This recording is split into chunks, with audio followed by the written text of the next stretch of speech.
কোরআন আল্লাহ নাযিল করেছেন। এই পবিত্র কোরআন অনেকেই অবিশ্বাস করেছে, অনেক কাফেরেরা এটাকে প্রত্যাখ্যান করেছে। যারা অবিশ্বাসী তারা প্রত্যাখ্যান করতেই পারে, কিন্তু আল্লাহ রাব্বুল আলামিন এই পবিত্র কোরআনের গ্যারান্টি দিয়ে দিয়েছেন। আল্লাহ রাব্বুল আলামিন শুরুতেই বলে দিয়েছেন, যালিকাল কিতাবু লা রাইবা ফীহ। এই কিতাবের মধ্যে কোনো সন্দেহের অবকাশ নাই।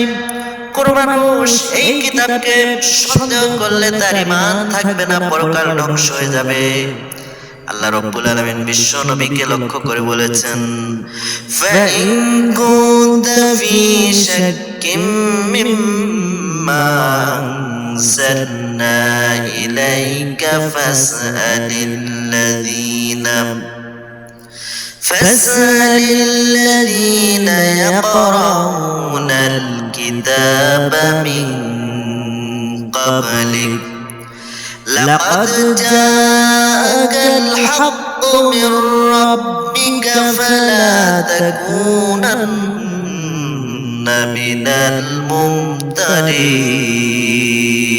الممترين।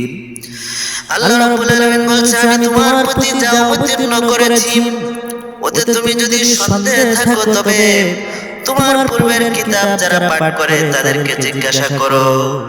তোমার প্রতিপালকের নিকট হতে তোমার নিকট এসেছে সত্য। তুমি কখনো সন্দিগ্ধ চিত্তদের অন্তর্ভুক্ত হও না। আল্লাহ রাব্বুল আলামিন আর বলছেন, ওয়ালা তাকুনান্না মিনাল্লাযীনা কাযযাবু বিআয়াতিল্লাহি ফাতাকুনা মিনাল খাসিরিন। এবং যারা আল্লাহর নিদর্শন প্রত্যাখ্যান করেছে, কুফরি করেছে, আল্লাহর আয়াতগুলোকে মিথ্যা প্রতিপন্ন করেছে, তুমি কখনো তাদের অন্তর্ভুক্ত হও না, তাহলে তুমি ক্ষতিগ্রস্তদের অন্তর্ভুক্ত হবে। আল্লাহ রাব্বুল আলামিন বলছেন, ইন্নাল্লাযীনা হাক্কাত আলাইহিম কালিমাতু রাব্বিকা লা ইউমিনুন। নিশ্চয় যাদের বিরুদ্ধে তোমার প্রতিপালকের বাক্য সাব্যস্ত হয়ে গিয়েছে তারা ঈমান আনবে না।